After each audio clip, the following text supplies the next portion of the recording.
Subscribe करें yes-B home news channel को और दबाएं बेल आइकन। लेते हैं और कोई बात नहीं। और सर हम थोड़ा ये जानना चाहेंगे कि जैसे कि अब आगे आपका साथ विश्वकर्मा समाज देगा और मान लो विश्वकर्मा समाज में दिया नहीं दिया वो उसके ऊपर डिपेंड करता है, तो उसके लिए मैं ये जानूंगा कि मतलब विश्वकर्मा समाज को उनके साथ आपके साथ खड़े होंगे तो आप अब आगे अगर आप मंत्री बनते हैं या कुछ बनते हैं तो उनके लिए क्या देखिए, हम लोगों ने एक भागीदारी संकल्प मोर्चा बनाया है। नाम उसका इसी नाते हम लोगों ने भागीदारी संकल्प मोर्चा रखा है कि जो भी जातियां अधिकार से वंचित है, उपेक्षित हैं, ऐसे लोगों को हम लोग अधिकार दिलाने के लिए सामाजिक, आर्थिक, राजनीतिक, सांस्कृतिक क्षेत्रों में कोई हिस्सेदारी मिले, इसके लिए हम लोग कवायद में लगे हैं। अब वो लेने के लिए लोग आगे आ रहे हैं। जैसे कहीं मिट्टी का तेल बढ़ रहा है, अब डब्बा लेकर के, जर्किन लेकर के अगर वहां नहीं जाएगा तो क्या उसको तेल मिलेगा? लेके भी लोग जाते हैं, तेल खत्म हो जाता है, कुछ लोग डब्बा लेके चले जाते हैं। यहाँ घर बैठे लोग चाहते हैं कि हमको हिस्सा मिल जाए, तो संभव नहीं है कि हिस्सा मिल जाए। तो आपका साथ भागीदारी मोर्चा में अगर साथ देता है विश्वकर्मा समाज, तो उसकी भी भागीदारी शासन सत्ता में वो भी लड़ाई लड़ रहा है भागीदारी सुनिश्चित करने की, तो इस मोर्चे में वो आपका साथ दे। देखिए, नारा हम लोगों का जिसकी जितनी संख्या पारी उसकी उतनी हिस्सेदारी, जो उनका हिस्सा बनता है वो आने न आने, सत्ता में जाने के बाद सबकी हिस्सेदारी जो जितनी बनती है उसको दिया जाएगा। जहाँ तक राजनीतिक मामला है तो स्थिति चुनाव लड़ना चाहते हैं, वो हमारे साथ नहीं है तो हम किसको लड़ाएं? कोई नेता तो होना चाहिए। हम किसी को दूसरे को बना के कहते भाई विश्वकर्मा है तो कैसे होना ही चलेगा। तो कोई आदमी ऐसा मिले हम जो कि नहीं, हमारी इच्छा है समय रहते हुए अपनी तैयारी करे, अब पता लगा बरसात हुआ तो चट बिया लिया के डालना शुरू कर दे, ऐसे संभव नहीं है। राजनीति में जिस क्षेत्र से, जिस सीट से चुनाव लड़ना चाहता है उस सीट में आकर के वो मेहनत करे, परिश्रम करे, लगे कि नहीं हाँ हम चाहते हैं, हम समाज की लड़ाई लड़ना चाहते हैं। समाज को आजकल सोशल मीडिया देख रहे हैं, नहीं इलेक्ट्रॉनिक मीडिया और अखबार है तो सोशल मीडिया पर तो आप दिख सकते हैं, तो लोग आगे आए, हमको स्वागत है किसी का, हम तो उन्हीं की लड़ाई लड़ते हैं। जी सर। हमारे देखिए समाज की दुर्गति का कारण सबसे बड़ा है कि इनको पाखंडवाद में जकड़ दिया गया, ये भगवान के भरोसे है। आपने देखा कि भगवान राम का मंदिर बनाने के लिए पूरे देश के लोग बहुत चिल्लाए, बहुत लोग मर गए, लेकिन भगवान राम का मंदिर बनाने का इजाजत नहीं मिला। भगवान राम को मंदिर बनाने की इजाजत मिली तब जब बाबा साहब डॉक्टर अम्बेडकर के संविधान के बदौलत हाई कोर्ट लड़ा, सुप्रीम कोर्ट गया मामला, सुप्रीम कोर्ट के जज ने संविधान के दायरे में आदेश दिया कि अयोध्या में भगवान राम का मंदिर बना दिया। भगवान राम को न्याय मिल रहा है संविधान से, और ये पिछड़े दलित अल्पसंख्यक भगवान राम से न्याय मांगते हैं। तो इनकी बुद्धि मारी गई है ना। इनको अगर ये मान ले कि संविधान से ही सब कुछ है, आज जैसे कोरोना जैसी महामारी में एक सारे भगवान के मंदिर बंद, एक भी दरवाजा नहीं खुला, यहाँ तक कि भगवान का पुजारी भी वो छोड़ के भाग गया। अगर भगवान ताकत थी उस मंदिर में तो उस पुजारी को भी ठीक ठाक रखते, लेकिन नहीं। ये साफ जाहिर हो गया, कोरोना ने साबित कर दिया। और सुप्रीम कोर्ट ने कहा कि ये मंदिर एक धंधा है, बिजनेस, जीविकोपार्जन का एक तरीका है, सुप्रीम कोर्ट ने कह दिया। ऐसी स्थिति में हम भगवान राम के भरोसे हैं। अब भगवान राम संविधान से न्याय पाए, इससे भी लोगों को अकल आवे तो संविधान की बात मान ले। दावे के साथ कहता हूं कि आपको कहने की जरूरत नहीं है कि चाहे विश्वकर्मा हो, नाई हो, गोंड हो, पाल हो, प्रजापति हो, बिहार हो, रजवार हो, आरक हो, वंशी हो, गुजर हो, राजभर हो, बिंद हो, केवट हो, मल्लाह हो, चौहान हो, जो भी जातियां हैं पिछड़ी हुई, जिसने भी संविधान की बात मान लेगी उसी दिन को न्याय मिलेगा। ये संविधान की बात नहीं मानते हैं, ये भगवान के भरोसे यज्ञ कराते हैं, कोरोना तो यज्ञ कराते हैं। अब आप बताइए कि दुनिया में दवाई छिड़की जा रही थी, दुनिया में तमाम देशों में, आपको मैं वीडियो दिखा दूंगा, दवाई छिड़का रही है, और भारत में थाली बजाया जा रहा है कि कोरोना भाग जाए। जब थाली बज गई तो कोरोना वो बढ़ गया, अब तो उनको चाहिए नगाड़ा बजवा दें। और जो दिया भाई देखिए, अंधविश्वास है ना, वही कह रहा हूँ ना कि इतना अंधविश्वास है लोगों में कि जो नहीं करना चाहिए उसी को मानते हैं। आज शिक्षा मेरे पास है, मैं सवाल करता हूँ हिस्सेदारी के लिए, भागीदारी के लिए।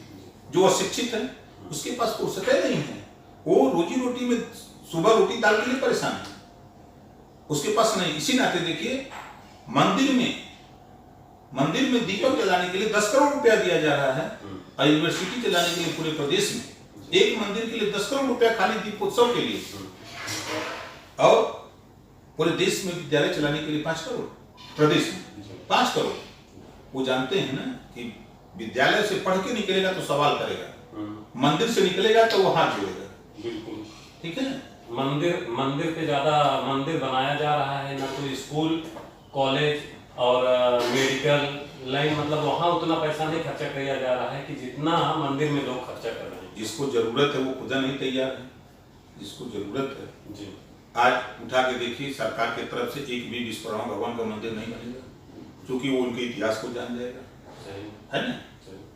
वो बाबा साहब डॉक्टर अम्बेडकर को उठा के देखिए, जितने सीरियल बने, चाहे रामायण महाभारत, जितने भी धारावाहिक बन रहे हैं सब टीवी पे चल रहे हैं। फिर बाबा साहब डॉक्टर अम्बेडकर का सीरियल क्यों नहीं? जिस दिन वो सीरियल चलेगा तो फिर यही पिछड़ा दलित अल्पसंख्यक वो जान जाएगा कि संविधान में हमारा क्या अधिकार है, हमको कहाँ लड़ना, जब कहाँ गलत रास्ते पर है, वो रास्ता पकड़ लेगा। इस नाते बाबा साहब डॉक्टर अम्बेडकर के सीरियल नहीं चलता है। अभी किसी चैनल ने बनाया तो उसको रोक लगा दिएगा, नहीं खबर था। हाँ, नहीं चलने देंगे। तो इस नाते लोग जैसे हमने देखा है कि पहले जमाने में औरतें सिंदूर पहनती थी, अब मर्द पहन रहे हैं इजड़ा रंग के। ठीक है, हमारी बात थोड़ी कड़वी लगेगी, नहीं ठीक है। पहले जमाने में औरतें सिंदूर पहनती थी, अब मर्द पहन रहे हैं, क्योंकि उनको ज्ञान नहीं है कि अगर हमको यहाँ टीका लगाने से, 1.25 करोड़ लड्डू चढ़ाने से हमारा बच्चा तो हाई स्कूल पास नहीं होगा, पढ़ेगा तभी ना। इसी बात को गौतम बुद्ध जी ने कहा कि बुद्धम शरणम गच्छामि, धम्मम शरणम गच्छामि, संघम शरणम गच्छामि। उसी बात को महात्मा ज्योतिबा फुले, उसी बात को आपके बाबा साहब डॉक्टर अम्बेडकर ने, शिक्षित हो, संगठित हो, संघर्ष करो। हम क्या कर रहे हैं? हम पूजा कर रहे हैं। आप उठा के देखिए कि नजीब, हम आपको दिखा दें, कोरोना में जब 500 पेशेंट थे तब ट्रेन बस नहीं चली, 2.5 लाख पेशेंट हो गए तो ट्रेन बस चली, है ना। अब जब पैदल लोग चल रहे थे, सड़कों पर मर रहे थे भूख प्यास से, जब बस ट्रेन में उनको भोजन पानी की जरूरत थी, तो करोड़ों लोगों को पुलिस से पिटवा दिया सरकार ने, इतना मरवाया। लोग अपने पैसे से गाड़ी घोड़ा करके आ रहे थे, तब भी लोगों को मरवा पिटवा दिया। और वहीं अगर कांवड़ यात्रा हो जाए तो जगह जगह कैंप लगेगा, हेलीकॉप्टर से फूल बरसाएंगे, उसके साथ साथ जगह जगह कैंप लगेगा, उनको दारू पिलाएंगे, गांजा पिलाएंगे, उनको पानी पिलाएंगे, खाना खिलाएंगे कि तुम सही रास्ते पर हो। तुम्हारा ध्यान मंदिर की तरफ रहे, हमारा ध्यान IPS बनने में रहे, हमारा ध्यान उस मंदिर की तरफ रहे जहां से हमको सब कुछ मिलता है। अगर मंदिर में ताकत है, हम ज्वलंत उदाहरण देते हैं, योगी आदित्यनाथ जी जो मुख्यमंत्री हैं, वो गोरखपुर मठ के मठाधीश, वो उस मठ को छोड़ करके लखनऊ वाले मंदिर पर क्यों आए? बाबा साहब डॉक्टर अम्बेडकर के संविधान की बदौलत उस मंदिर पे क्यों आए? इसका मतलब वो जानते हैं कि वहां दरोगा भी सलाम करने नहीं जाएगा, इस कुर्सी को हथियार लेंगे, इस मंदिर में आ जाएंगे, पुजारी बन जाएंगे, तो यहाँ DGP रोज सलूट मारेगा। ये उनको ज्ञान है, लेकिन हमारे पिछड़े दलित अल्पसंख्यक को ज्ञान नहीं है। वो खाली भगवान भरोसे बैठे हैं कि वो दे देंगे। अरे पत्थर की मूर्ति, हम तो कहते हैं पिछड़े दलित को कि सीख लो। एक व्यक्ति ऐसा है, उसके पास इतना ज्ञान है कि पत्थर की मूर्ति पे बैठ करके वो कमा रहा है, हवा पैसा चढ़ा दे, उसको रोजगार दे रहे हैं, और अपने चिल्ला रहे तुमको रोजगार नहीं है, हमारी शिक्षा नहीं मिलेगी, इतना रुपया तुम वहां पूजा पाठ में लगाते हो। अरे देश के शिक्षित लोगों गोबर पुजवा दिए हो तो छोड़ दीजिए। आप सत्यनारायण भगवान की कथा सुनिए, देखिए, हाँ, गोबर गाय की गोबर पूजा देते हैं। अब उसी गणेश भगवान को उन्हीं की थाली में जो पूजा का सुनता है, उन्हीं की थाली में शाम को दाल चावल रोटी रख के एक किनारे गणेश जी को रख दीजिए, और उनसे कहिए कि भाई भोजन करिए, ये भगवान जी हाथ जो लीजिए, तो वो अपनी पत्नी को ही मारेंगे चाहे क्या पर। तब वहाँ कहा जाता है, तब ज्ञान आ जाता है आपको, हाँ, कि वो गोबर है, वो गोबर है। उससे पहले वो गोबर वो टेस्ट होता है, देखिए वो व्यवस्था है भगवान, हाँ, उसको टेस्ट होता है कि क्या ये गोबर है कि नहीं है। गोबर माने मूर्ख जी, है ना, गोबर नहीं लगता, फलाना लड़का गोबर मतलब मूर्ख है, बकचोद है। तो उसी तरह समाज का टेस्ट होता है कि ये बकचोद है कि नहीं। पढ़े लिखे लोग बकचोद हैं, उसको भगवान बना के रखते, उसको पूजा कर उसी को माता चढ़ाते हैं, और बाकी आगे। अरे असली भगवान तो माँ बाप, सही, जिन्होंने पैदा किया, अगर भगवान के पास बैठ करके आप जीवन भर मांगिए कि कुछ टाफी दे दीजिए तो नहीं देंगे, मर जाओगे। लेकिन माँ बाप के पास पहुंच करके खाली उनसे खाली मांग लो कि हमको 10,000 रुपया दे दो, 100 चोरी करेगा, रकम बेचेगा, सब कुछ करेगा, लेकिन 10,000 रुपया तुरंत दे देगा। लेकिन किसी देवी देवता भगवान के बैठ कर मर जाओगे, लेकिन 500 रुपया 5 रुपया नहीं देगा, 10,000 की बात हो। ये स्थिति है, समाज को गुलाम बना दिया गया है इस पाखंडवाद से।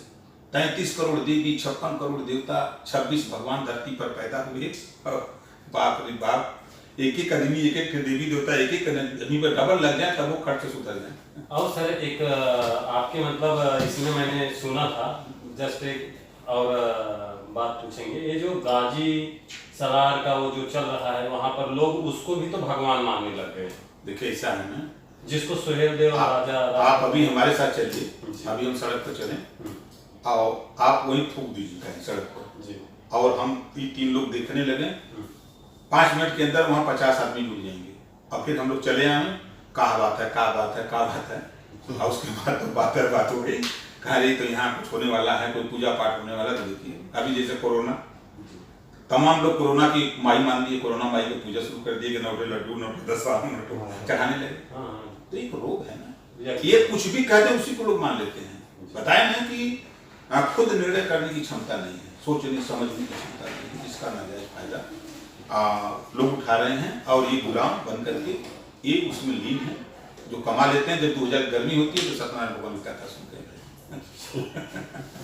बहुत बहुत धन्यवाद सर, हमारे स्टूडियो में जो हमारे चैनल के माध्यम से आप आए और अपना कीमती समय दिया सर। नमस्कार।